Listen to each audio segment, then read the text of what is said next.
Fox, man, you made a great run at it here on the final day with a monster sack of fish on Lake Murray. Threatened to win the 2017 Forest Wood Cup. You got you a nice piece of hardware anyway. Tell me how it went out there today. Man, it was kind of a weird start. The first hour, I tried to play defense, and I tried hitting a bunch of spots that I've been getting second and third licks on, rotating them with other anglers. So I made sure that I get first shot at those spots today. It backfired on me. I never had a bite on any of them. So I got a slow start and pulled up on the infamous mama hole about 8 o'clock, and boy, it was loaded with big ones. The tournament winning fish were for sure there.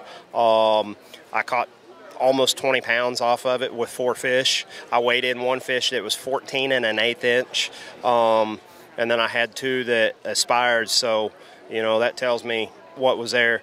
I had a legit 7-pounder come up and knock my bait plumb sideways and just didn't connect. Those fish, they come up chasing those herring, they hit it so hard that sometimes on a plastic bait, they knock it in the air if those hooks don't stick, you know. What do you do about that?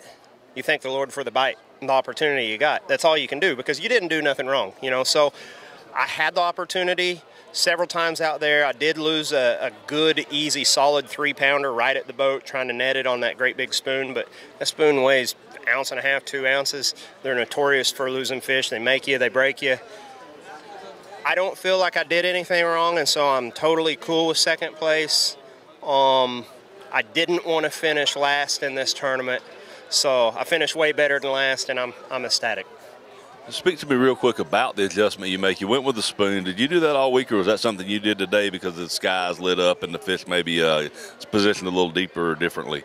Yeah, I actually made 2 adjustments today. So I've been throwing a big EMA little stick.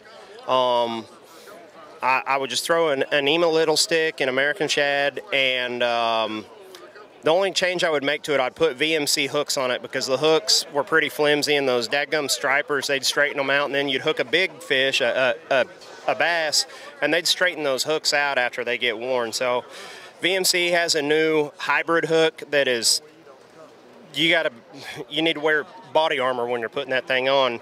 And I would catch fish, they'd come up and swat at that thing, and I'd hook them in the side if they swat. I mean, it was awesome. But it wasn't windy enough today, and so I put on a Storm, a Rashi top walker, and those fish, 3 of them just annihilated that thing, 3 of them big ones. So it got really, really calm. They quit schooling, and I knew those big fish were still there. The other night, for some silly reason, I'm digging through my stuff, and I tied on one of those big, silly spoons. You know, I was at the tackle shop looking for stuff the other day, and they got like 4-foot walls of those spoons here at Lake Murray. And I thought, you know, there's a reason why they have a 4-foot display of spoons. Fish must eat them here.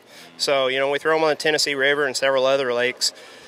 I lobbed that thing out there, and I couldn't throw it 20 feet because I just had heavy line on my flipping stick, and it get down to my knot. And 20 feet was enough, because second or third cast with it, caught a 6-pounder. So, you know, had 2 others stuck, they come off.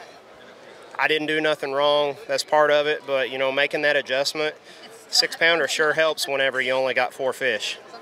It did. It was almost enough to get the job done, but hey, congratulations on a wonderful, wonderful tournament. Thank you, I appreciate it. All right, good deal.